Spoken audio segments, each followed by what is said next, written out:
एक दिन की बात है, एक किसान अपने खेत के पास अनाज की कोठी में काम कर रहा था। काम के दौरान उसकी घड़ी कहीं खो गई। वह घड़ी उसके पिता द्वारा उसे उपहार में दी गई थी। इस कारण उससे उसका भावनात्मक लगाव था।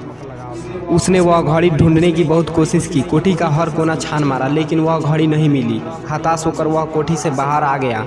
वहाँ उसने देखा कि कुछ बच्चे खेल रहे हैं। उसने बच्चों को पास बुलाकर उन्हें अपने पिता की घड़ी खोजने का काम सौंपा। घड़ी ढूंढ निकालने वाले को इनाम की घोषणा भी की। इनाम के लालच में बच्चे तुरंत मान गए। कोठी के अंदर जाकर बच्चे घड़ी की खोज में लग गए। इधर उधर यहाँ वहाँ हर जगह खोजने पर घड़ी नहीं मिल पाई। बच्चे थक गए और उन्होंने हार मान ली। किसान ने अब घड़ी मिलने की आस खो दी। बच्चों के जाने के बाद वह कोठी में उदास बैठा था। तभी एक बच्चा वापस आया और किसान से बोला कि वह एक बार फिर से घड़ी ढूंढने की कोशिश करना चाहता है।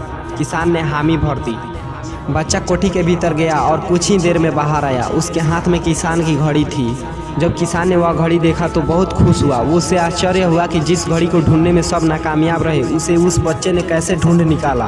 पूछने पर बच्चे ने बताया कि कोठी के भीतर जाकर वह चुपचाप एक जगह खड़ा हो गया और सुनने लगा। शांति में उसे घड़ी की टिक टिक की आवाज़ सुनाई पड़ी और उस आवाज़ की दिशा में खोजने पर उसे वह घड़ी मिल गई।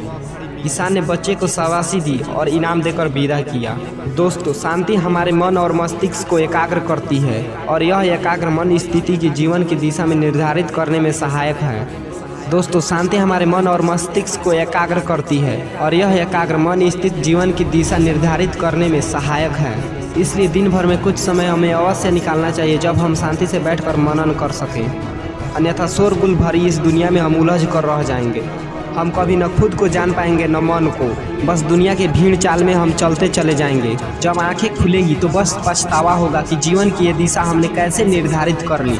हम चाहते तो कुछ और थे, जबकि वास्तव में हमने तो वही किया जो दुनिया ने कहा। अपने मन की बात सुनने का तो हमने समय ही नहीं निकाला।